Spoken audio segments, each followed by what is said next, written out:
So this is a smartwatch. I'm sure you either already have one or don't care. But this, according to Nubia, is not. This is the Nubia Alpha, and from what I was told in their booth, this is designed to be a smartphone, not a smartwatch. A smartphone you wear. Reporting from IFA in Berlin, I'm Jaime Rivera with Pocketnow, and let's go hands-on.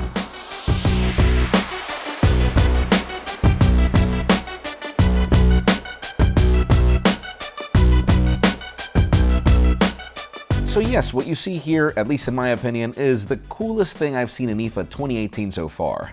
According to Nubia, the Alpha is inspired by the sci-fi genre, pushing the boundaries of design without affecting the smartphone user interface.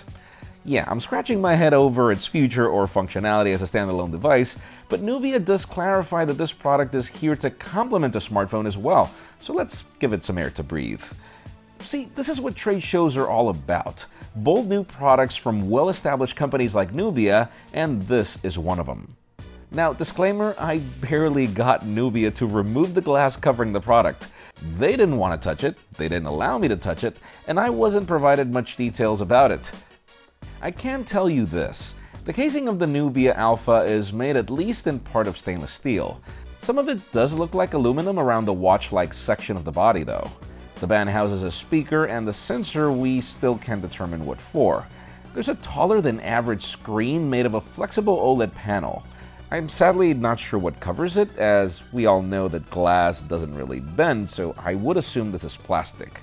There's a camera in the corner, a power button close to it, and at the other end we have a menu button that should lead to some applications, I assume.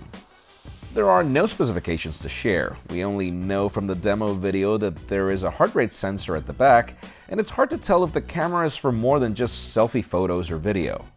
And then there's the user interface. It seems to be designed around the concept of making a smartphone wearable, with easy ways to reach the contacts, track the time, track your fitness, etc. Yes, this is Android according to Nubia, but no version was provided, and this is the most customized version of Android I've seen. We doubt it's compatible with any current services or applications, so obviously that brings some concerns. Still, Nubia's pitch is that the future of smartphones shouldn't be the flat slabs that we know, that it could be something else. And the bet is so bold that the company claims that this is not a concept, that they're working on having this product ready. Yes, I said product, in Q4 2018. Yes, I said this year. Whether it does bring a good smartphone alternative, who knows? But I do praise new attempts, and I'm willing to stand by and give it a try once it does. It's seriously been a while since I've seen something so different and so bold. And even if we don't have a price point or markets, we do know that it will be released beyond China, so that's going to be interesting. What about you? What do you think? Do you think the Nubia Alpha has a future? Let us know in the comments down below, and while you're at it, make sure you follow us on social media and subscribe to both our channels, English and Spanish, for more videos like this one. You can follow me on Twitter, Jaime_Rivera, on Instagram at Jaime Rivera. Please give this video a thumbs up if you like what you saw. I'm Jaime Rivera, thanks so much for watching. We'll see you on the next one.